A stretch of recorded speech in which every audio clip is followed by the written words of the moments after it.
Richard Lowe Jr. Welcome to the ROI Online Podcast. Well, thank you for having me. This will be fun. Yeah, so folks that are listening to this are marketing directors, story brand guides, business professionals, entrepreneurs, but more importantly, they're wondering why in the world they need to pay attention to this episode. And so the question we need to answer right away is, why are you called the Writing King? I am called the Writing King because I'm a great ghostwriter and writer. I write books and blogs for people and articles and anything else they want, really, including LinkedIn stuff. And I do a good job for them. A lot of technical stuff and a lot of other things as well. That's a lot of hard work to try to bring out someone's voice out of someone who may not be totally settled into their voice. How do you do that? I interview them, make sure that I understand who they are and what their message is and who their audience is. And then I write a few pages and we go back and forth on it until we got it right. Basically work it until it's right. Well, it seems like if you're like busy helping everyone else write books, seems like you might write a book or two. Tell us about that. Well, I've got one science fiction book in progress, plus 2 books that I'm collaborating with 2 different authors on, 2 different books. So that's a total of 3 books of my own. All of them are kind of science fiction-y. And I have a goal to write 1 book in each of 12 genres before too much longer. So I want to write a mystery and a science fiction and a romance and so forth. You've written a book on LinkedIn, correct? Yes, I have, called Focus on LinkedIn. And so where did that come from? A lot of people that listen to this, they're trying to figure out how to take advantage of LinkedIn. It's this platform that's kind of businessy, but what rules do you follow? How do you take advantage of it? And more importantly, how do you get it to help you grow your business or your sales? Well, one of the first things I did once I left Trader Joe's was I started working for a company called LinkedIn Makeover. And I did about 300 LinkedIn profiles for them for CEOs, CTOs, CIOs, C-level people, down to directors, a few ambassadors, some government people. And I really learned from one of the best, Donna Serdula, how to do a profile and what to do with it, and then how to use LinkedIn to your advantage. In fact, I get probably 75% of my business off of LinkedIn. So it definitely works when you know how to use it. You have to leverage it. You have to have a good profile, a good picture, and so forth. So, well, let's talk about the specifics or the must-dos on a LinkedIn profile. It seemed like the right place to start, right? Mm-hmm. Yep. Probably. Well, when I look at somebody's profile, I look for certain mistakes that they've made. The first mistake is not having a good picture. The cover of the book sells the book, and that's a truism with LinkedIn profiles. So if the picture is awful, then people aren't going to look at your profile. Your picture has to relate to your brand. So if your brand is a circus performer, then it's probably okay to wear a clown suit. Otherwise, probably not. If you're dressed in casual things and that's part of your brand, for like me, I'm a writer and I'm casual, then that fits the brand. If you're going to be a banker, probably this type of attire would not be appropriate. And you don't know how many profile pictures I see where people have, say they've clipped a picture of somebody else. They have just hands sitting in front of somebody else over their shoulders. It's awful. I had one who had a cemetery in the background. Yeah. Others who had beer bottles topped all over the place in the room. You got to watch the background. The advice is get a professional picture, even if you go to JCPenney's or some supermarket mall photographer, and get a good quality professional photo, well-dressed, even makeup to clean you up, and then maybe even retouch the photo a little bit. Make that photo as professional as possible without being, obviously professional, without being too obvious about it, if that makes sense. All right. So picture, real important, is number one. What's number 2 mistake people make? Headline. Their headline would say something goofy. Usually most people put in their title. Their title is probably the least important thing that they need to be promoting. What they want to promote is what they do and what they deliver. So what do you do? I'm a ghostwriter. What do I deliver? I deliver quality books to people. Just off the cuff thing. Mhm. What's the deliverable that your business or your job is? And it needs to be kind of keyword driven. So find some keywords on Google, because it's going to be referenced in Google that makes sense. Obviously, mine's ghostwriting and ghostwriter, so that's how you'll be found. If you're a banker, then you want to have some banking related keywords in there, and you want it to really portray your call to action, also at the end. And you probably don't want to put things like looking for work, because that immediately, then a lot of people do. I've seen it a lot after the pandemic, and that probably is not what you want to do. You don't need to hide that you're looking for work, but you probably don't want to put it out there on the headline, because that's going to be on the front page. That's going to be in all the search engines. You want something that's going to search well, and it's very important. And there's the same thing with all of the headlines on each one of your experiences. You can put in more keywords there too, and you want to make sure that all of those keywords and experiences align, and that they give you additional room for phrases and things. And you only need to put them in once. So you only need to say ghostwriter once. Google and LinkedIn are smart enough to figure it out from there. You don't need to have it sprinkled all over the place and stuff keywords and things. It's not going to like that. All right. And then number 3 mistake that people usually make on their LinkedIn profile. Their about page is their resume. And they just cut and paste their resume in, and it's in third person. Your LinkedIn profile on your about page should be in first person, I, me, rather than third person or past tense. What do you do now? What are you doing now? I do this. I deliver this product. I deliver this service. And here are my statistics. That's what you want to say in your LinkedIn about page. You don't want to say, these are my responsibilities. Nobody cares what your responsibilities are or were. What they care about is, what are you going to deliver for me? How can you back that up? I increased ROI by 5% over a period of a year, or something like that. And sometimes you got to be careful with numbers. A lot of banks don't allow numbers to be on LinkedIn. I found that out the hard way. You don't do that. So be careful with numbers sometimes, especially if you're publicly owned. But make sure that about thing is in present tense, and make sure it's about you, not your company, not your business, but it's about you and then your business. And because when I see the LinkedIn profile for Tom Sully, I want to see what Tom Sully does, and what is it about Tom Sully, and what he can do for me. Why am I interested in looking at him? Well, he can deliver me this. And that's what you want to have in there. Okay, so we get our profile squared away, and we get that upgraded. It's like, who do I connect to? What do I do next? Well, the next thing you want to do on your profile is have your experiences also, and it should tell us coherent story. So it should, starting from your education, work forward.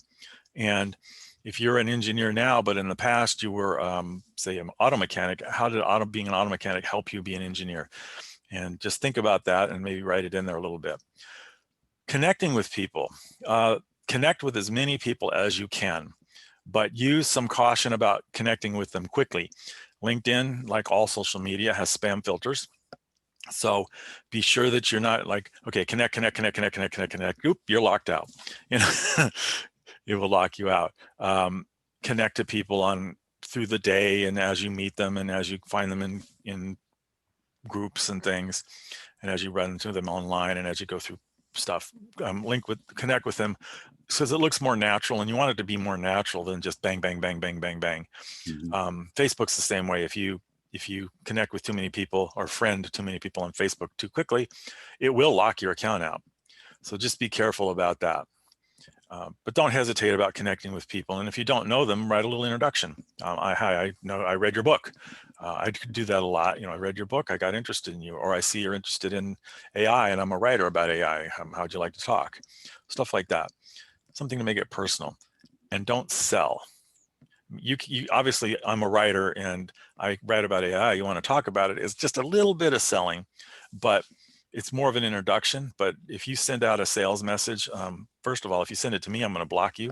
If that's the first thing you send me, I'm literally going to block you, so I never hear from you again. And that's going to happen a lot. So that message needs to be succinct, and it needs to be at least semi-targeted and not appear robotic. Hmm. And do a lot of connecting. You need to have a lot of connections. You should be able to build up 1,000 connections in 6 months, easy.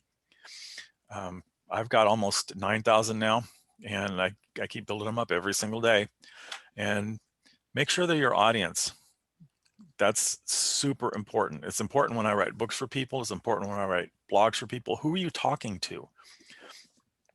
What are you looking for on LinkedIn? That's super important. If you're looking for people from India who sell ink cartridges, then that's the people you should be connecting with. If you're not, then don't be connecting with those people. Not that there's anything wrong with that. Just if your target is bankers, then connect to bankers and target your LinkedIn towards bankers. So it's super important to understand who you're talking to and who you want to attract. You cannot attract everybody. So attract the audience that you want. That's very, very important. A lot of the etiquette and the protocol that you follow on LinkedIn is different than the other social media platforms. It's more professional, more respectful. Mm-hmm. So once you start building out these connections, then I think the dilemma is, what in the world do I post and how often? And there's just seems to be a lot of confusion around that. Post every single day.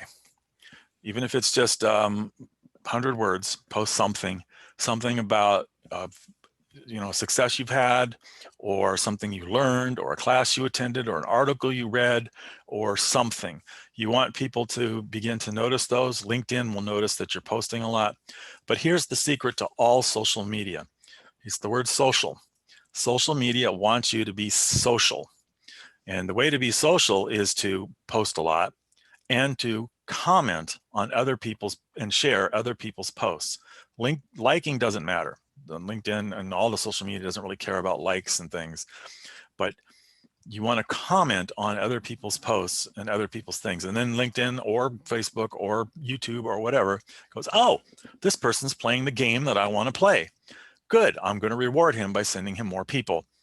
And especially about the subject at which he's commented on. So if the subject you commented on is politics, you're going to start receiving a lot of politics posts.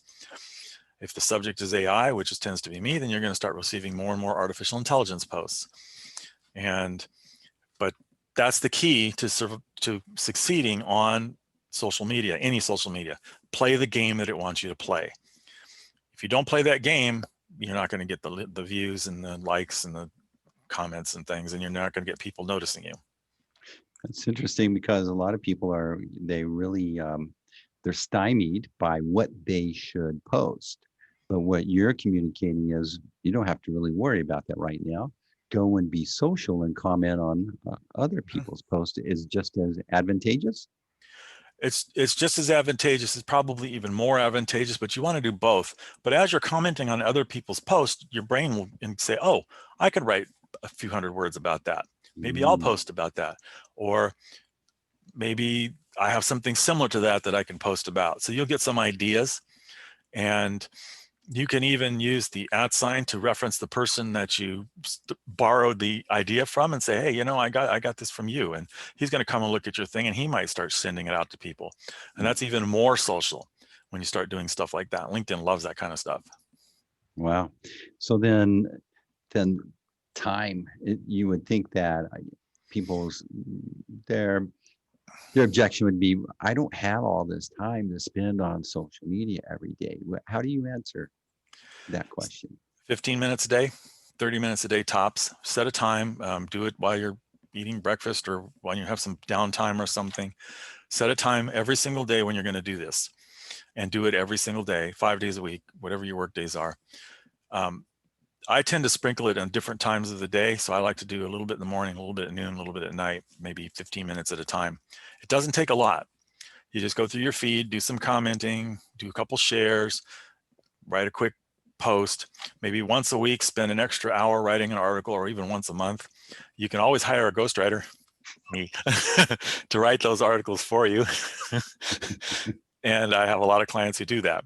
They have me write their LinkedIn articles for them, and then they post them. And that's very common. just make sure you get a good ghostwriter and not somebody who's not professional. The idea is to be professional and to get to appear professional. So writing obviously is a something that is rewarded, good writing or good thoughtful writing. Give us some ideas or things that maybe we haven't considered that would help us become better. Well, first of all, again, think of who your audience is. Who are you writing it to? That's number one.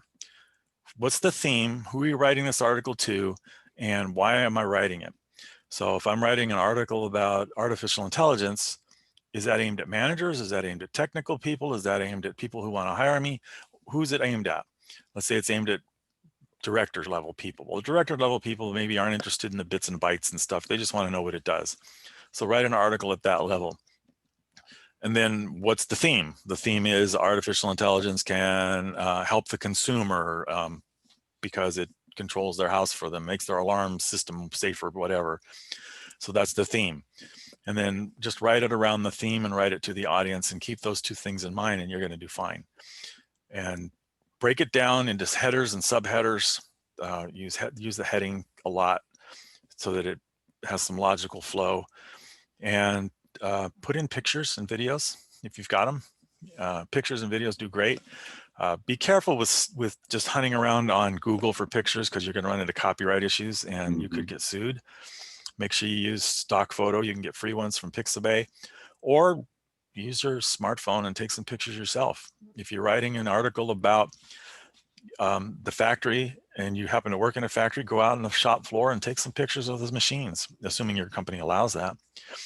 If you're working in a bank, take a picture of some teller stuff or some money flowing or something. Take them yourself. Then you don't have to worry about copyright, and it's unique, and Google loves unique.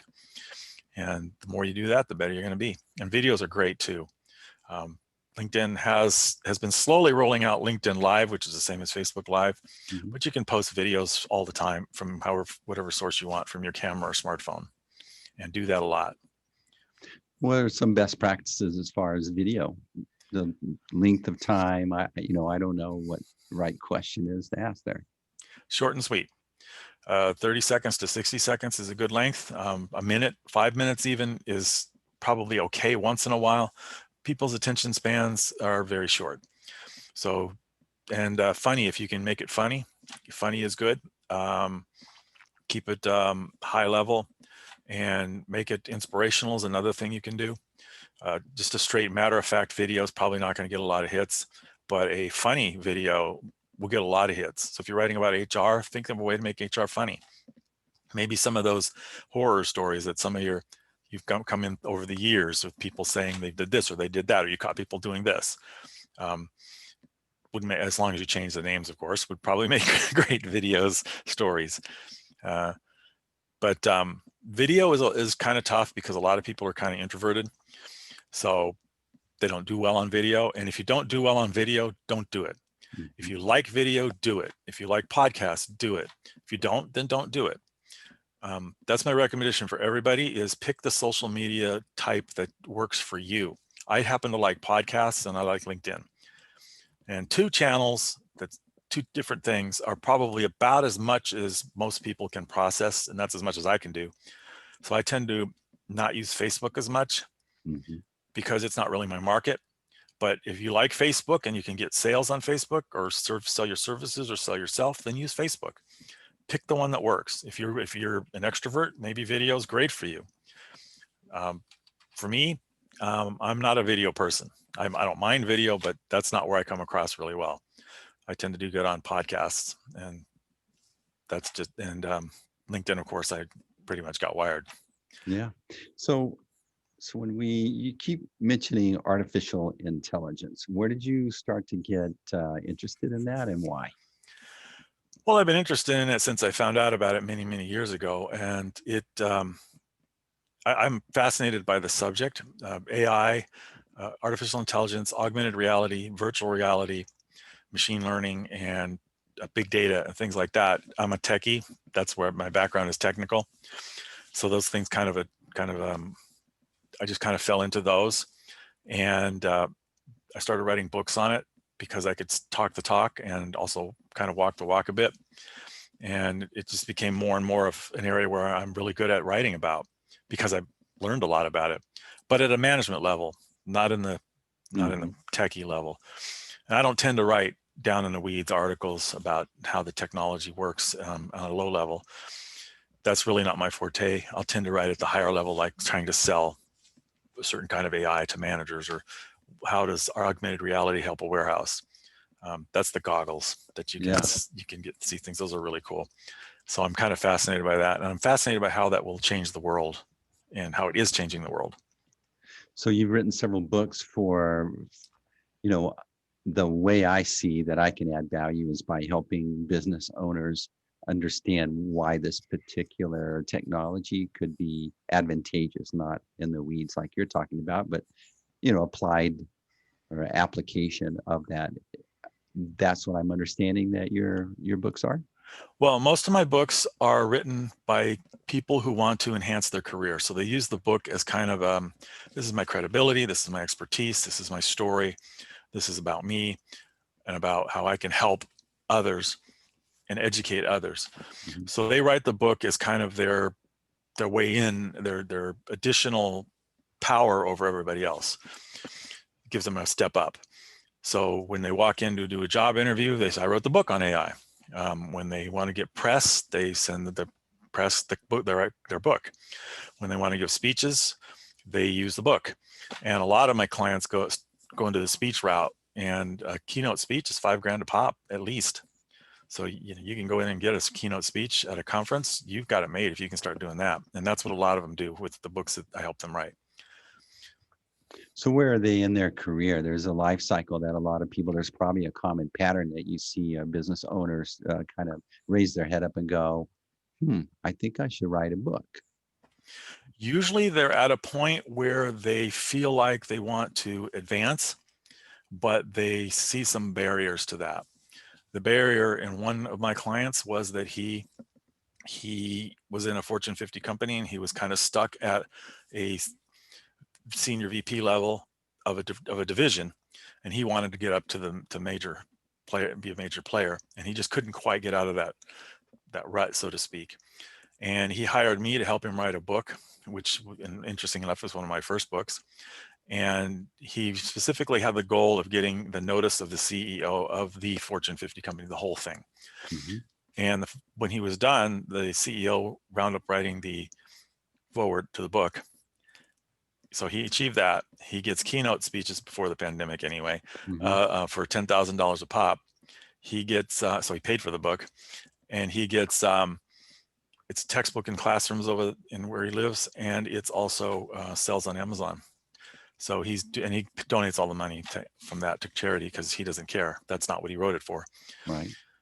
And most of my clients don't care about Amazon book sales. It's an extra thing. What they care about is they can show that book to somebody and say, I wrote the book on this subject that makes me an expert. Right. And then for blogs, it's usually somebody who is a little bit lower level, maybe VP level or director level, who wants to build their image up so they can continue pursuing their career. So this fits into the LinkedIn. LinkedIn's a perfect place for you to start to maybe introduce your book or promote your book. What are some good strategies for the authors that are listening to promote their books? First of all, they have to find out which social media platform works for them. That takes experimenting. I would say, to back up a minute, they have to be willing to experiment on the promotion. And to back up even more from that, they have to be willing to promote. Most writers, as in many technical peoples, and I'll just make this generality, please don't kill me, are introverted. They start writing because it's easier to write to a piece of paper than it is to talk to people. That was me anyway. Yeah. A long time ago. I'm kind of grown out of that. And thus having to promote means, oh no, I got to come out of my shell and I got to go talk to people. Some writers find that exhilarating, and they actually figure out how to promote, and others, they never get through that wall of promotion. It's like a wall of fire. They can never get through it. And they get discouraged, and they never write a book again because they hit that wall. They didn't think about it. So you have to be willing to promote, and then you have to be willing to experiment, and you have to be willing to fail, because you're going to try Facebook, and it might work or not. If it fails, well, what'd you do wrong? And what, I tried Facebook ads, didn't work. Okay, move on. Spent several $100s, lost, gone, waste paper. Move on to the next thing. LinkedIn ad, didn't work. Okay, pretty soon I got the idea the ads don't work. Not for me. And it's just a training thing. I'm not an expert in that. So then the answer is, do I want to hire somebody to do it, or want to move on to something else? So then I tried YouTube. Nah, it didn't work for me, just because I'm not a video person. Then I tried podcasts. And then I started getting people calling in from podcasts saying, we heard you on a podcast. Mm-hmm. We want to buy one of your books, one of my hardcover books, or something, or actually buy my services. I've had several $10,000 contracts come off of podcasts. That was very useful. I've also had quite a few book sales. So you need to find out what works for you, and you experiment, and don't spend real money. I mean, don't spend billions of dollars or thousands and thousands of dollars. Just spend a little bit. Amazon marketing ads tend to work very well for a short time. So maybe spend $20 on that in a month and see what happens, or $30 or whatever it costs. Remember, they're pay-per-click, they're not pay-per-sale. So you got to be real careful. Those things can really suck the money out of you fast. Google ads are, for me, I mean, the money just, it's like a vacuum cleaner, and you got to be really careful with them. So for me, the channel that works best is LinkedIn. And that's because my contracts are fairly large. I only need a dozen of them a year to make a living, a good living. So I can go out there and I talk to people, get in a conversation, and then before long, they want to use my services. So that's good for me. For books, probably Facebook is especially consumer books, fiction books. I would say Facebook's probably a better place, because you're going to find people who want to buy books. If you've got a business book, LinkedIn might be better. If you got a political book, Twitter might be better. Just off the cuff things. I haven't done any research into any of those, so don't take my word for it. YouTube is virtually always a good place to be if you can make videos that people want, that grab people. Podcasts, SoundCloud, things like that work well if you like to talk. And don't forget about seminars and conventions. Even though conventions are virtual now, you can get a lot from conventions and things like that. I had a friend who we were doing the marketing thing together. She was promoting other people's books and things, and she was getting real discouraged. And I said, Bonnie, why don't you write your own book? You're a great marketer. Write your own book. She's written 3 now. That was a year ago. She's written 3, and they're moving up in sales. She's learning how to market. Even though she's a marketer, books are different, and she's learning how to market those books. And she's been in contact with several major science fiction and fantasy authors, and they're helping her promote her book. That's called influencer marketing, by the way. You get an influencer, somebody of influence, and have them help you by posting to their social media and things. That really works well. That's the idea behind podcasts is I interview you, you've got a following, your whole following will come to listen to the podcast, and they'll also come to see me. That's how podcasts work. If you've got somebody who's an influencer. So be willing to experiment, be willing to try, don't spend a lot of money. And before you go out there and buy packages, there's lots of people who will sell you promotion, and they can cost anywhere from almost nothing to everything you own. Make sure you know what you're doing first. So before you pay somebody money to do Google ads for you, make sure you understand how Google ads work, so that you can take 2 classes, so that you can judge whether or not that $5,000 you're going to spend for the promotion is going to come back or not. I've wasted a ton of money on promotion that I didn't understand. So if I'll give it to somebody else, he'll understand. Didn't turn out. So you started writing books for other people. Where do you get that idea? Where do you get the courage to go, hey, I think I can pull your voice out of you and help you represent yourself better? Well, when I got started, I quit my job and moved to Florida and started all over, and I decided I was going to be a writer. And at first I was just going to be a fiction writer. And then I ran into a ghostwriter, and I started writing for him. And the first book I wrote for him was, and first of all, I was taking over from a ghostwriter who failed and who left horrible notes. The guy was from Afghanistan, barely spoke English. I didn't know anything about Muslim culture, and I didn't know anything about Afghani culture. They're different. And I had to learn all of that. Plus, he was in a hurry because he wanted to go back to Afghanistan. So I had to do a full set of interviews in a day. Oh my gosh. Yeah, sitting there and barely understanding every fifth word that he said. His wife just desperately trying to translate for me, and learned all kinds of interesting things. We never finished the book because he went to Afghanistan and lost interest. But I learned a lot about overcoming fear at that point with that book. I did a couple more for him, and then I struck out on my own and never looked back. It really is just a matter of, I believe that we all create boxes that we live in through our life. The usual box is the American dream, or I got to have a job box, or I feel safe living at home box. And the only reason there's a box around you is you made the box. Get rid of it. You don't need the box, or create a new box if you want.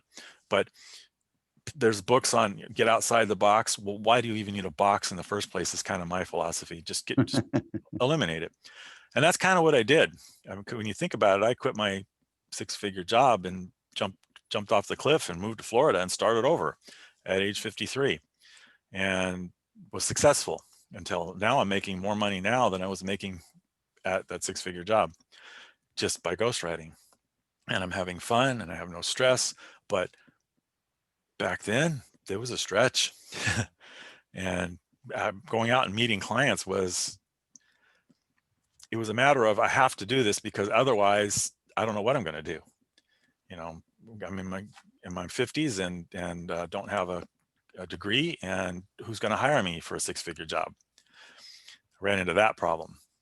People think there's a big prejudice against this or that or another thing. The prejudice against older people is even bigger, because you try to get a job, or people without a degree.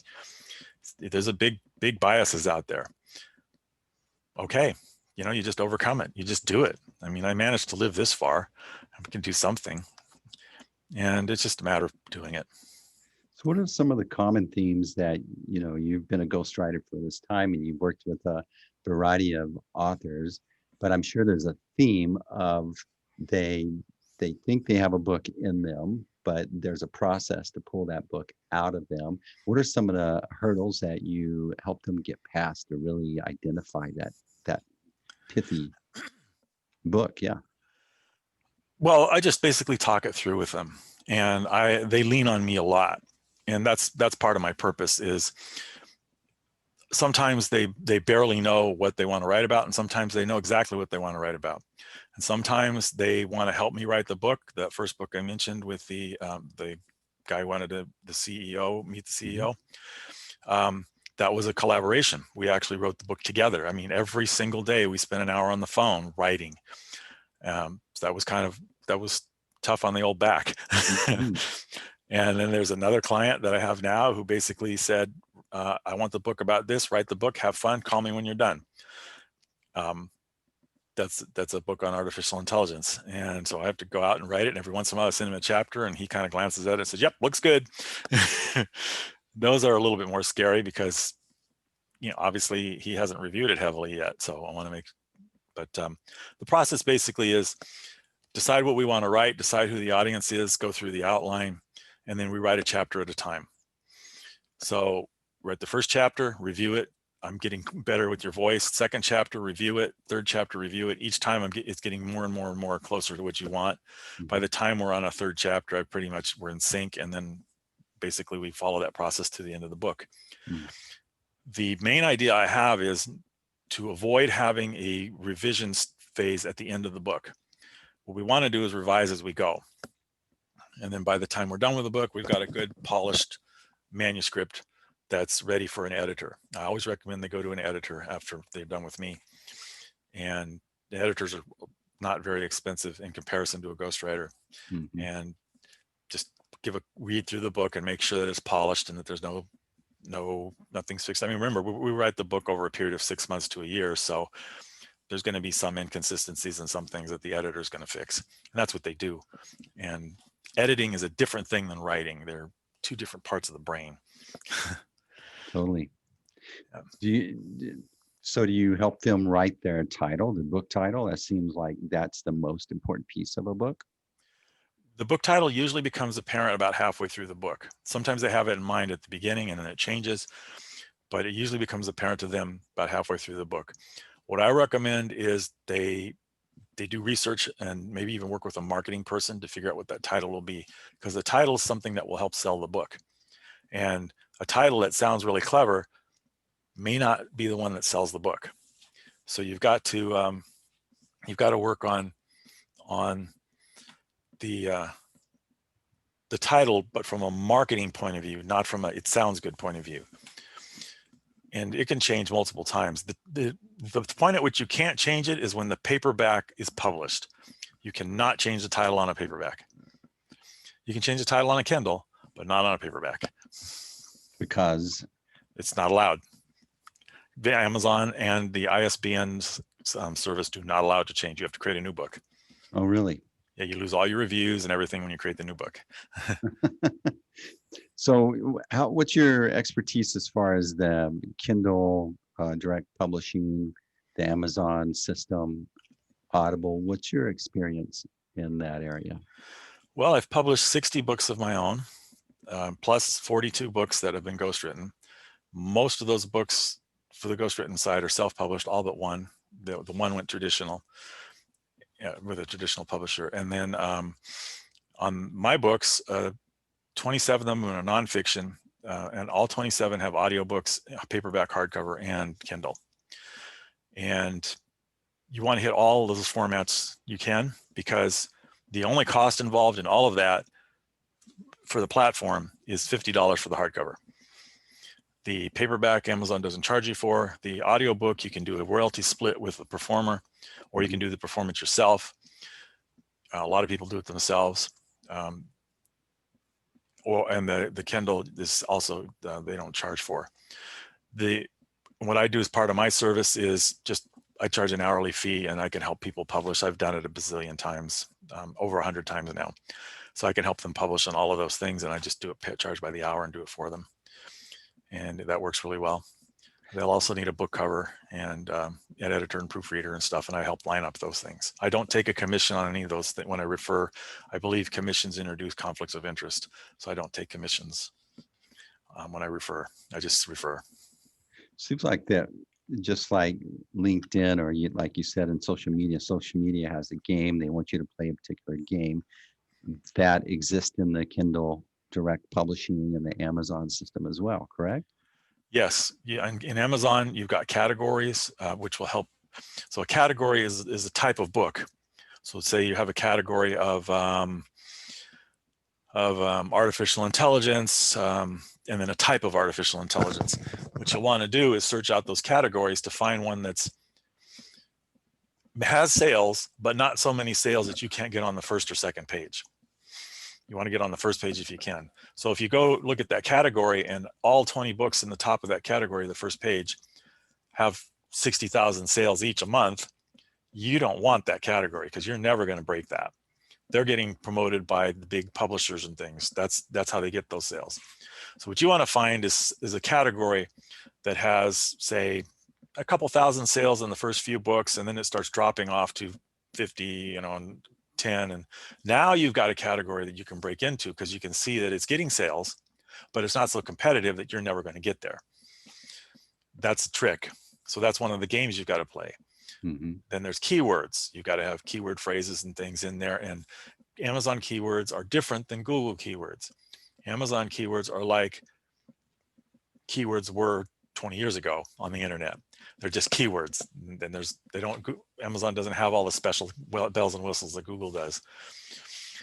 Google actually tries to figure out context and tries to figure out what your article is about, and uses AI to do that. Amazon doesn't care. It just knows that you have the keyword geology in there, and okay, I got a book about geology. Woohoo, thanks. So you just got to work with that. And there's all kinds of other games that you can play. If your book's not selling, I'll just mention that. So you put the book out there and it's not selling. It's a bad cover or it's not getting promoted. Two things. And if the cover's bad, I mean, the first thing you do is get a new cover. Second thing you do is how are people getting here? Is it being promoted? Is the index right? Is the category right? Is the keywords right? If those two things are wrong, your book's never going to sell.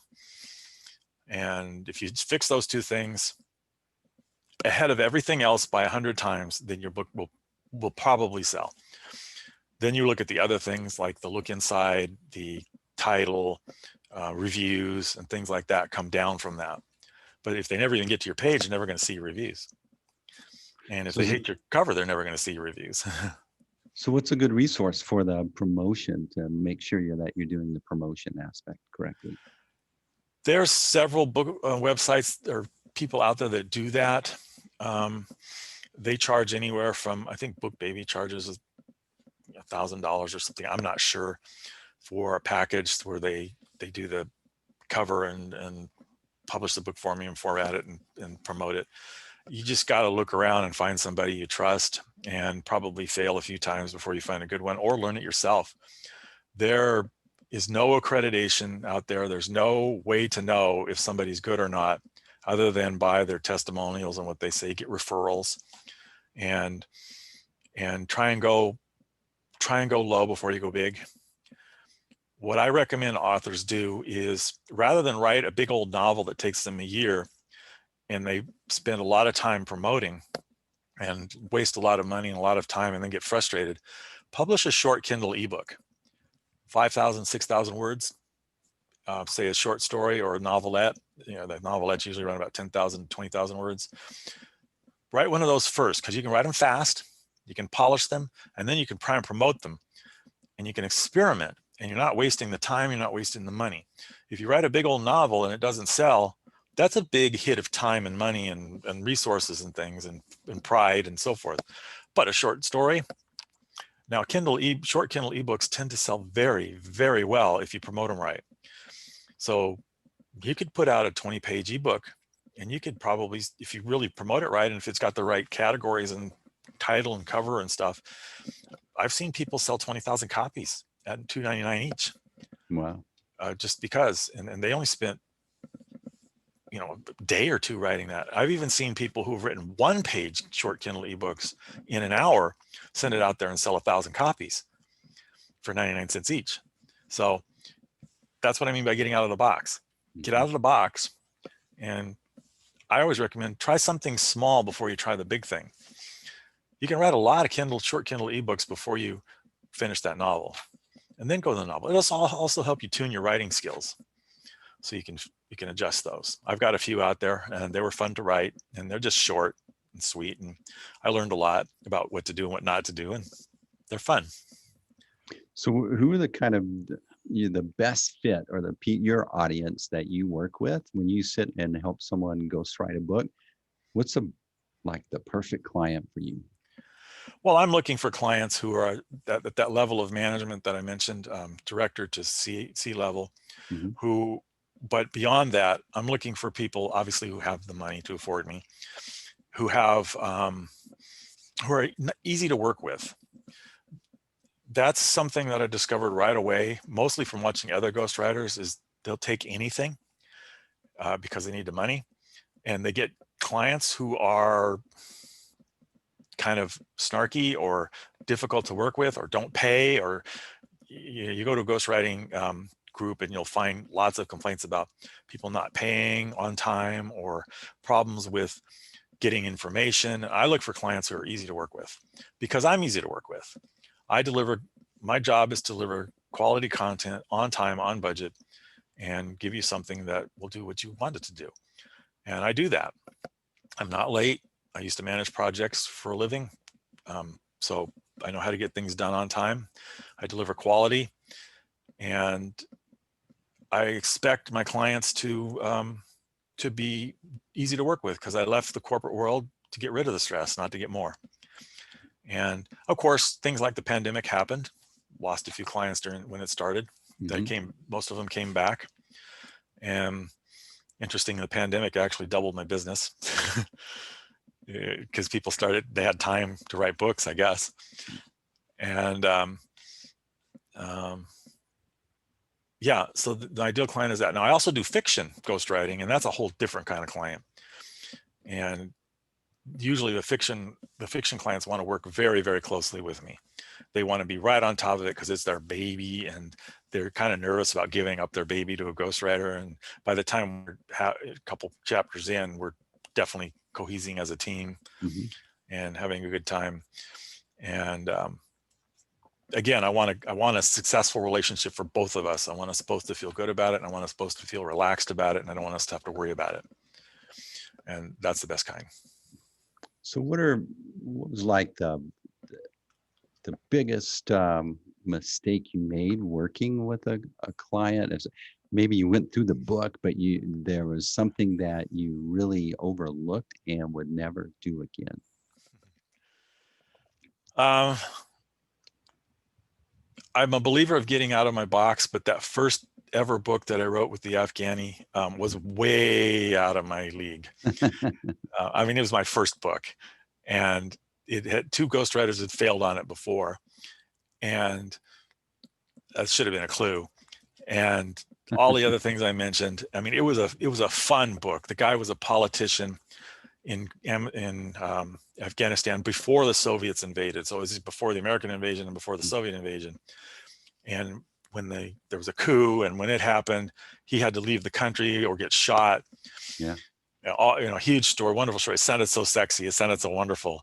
And it's I totally believe you should do things that you don't know how to do just because you can learn. But there's a point at which it's so far beyond your reach that maybe you should think twice about it. And then there's also the price. Maybe if you're you need to make sure your price is valid. This is a mistake that many ghostwriters or freelancers make, is they price themselves too low.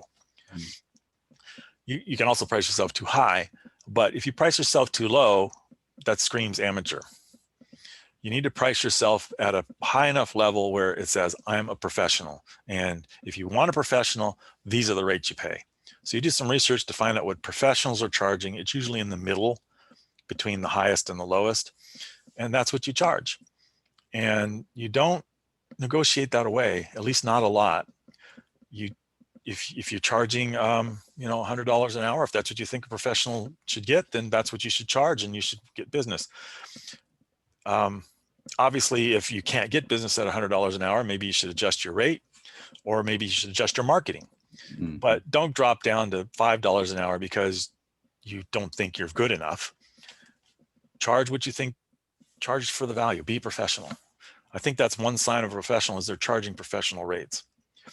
And at least in my experience. So 1 of 60 books, focus on LinkedIn, create a personal brand on LinkedIn to make more money, generate leads, and find employment. Part of the Business Professional series, book 7. Richard, where can people connect with you? Obviously on LinkedIn is one, but where are some other locations? Well, you can go to thewritingking.com. So that's THE, writingking.com. And just take a look at the website. There's a contact form there, and you can send from there. There's also a direct scheduling link there. If you go to thewritingking.youcanbook.me, you can actually schedule time to see me, and we can talk about about your project or whatever. So it's thewritingking.youcanbook.me.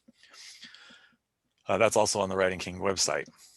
You can send a message to rich@thewritingking.com, and or you can just find me on LinkedIn, Richard Lowe Jr., or Facebook, and I'll be happy to talk to you.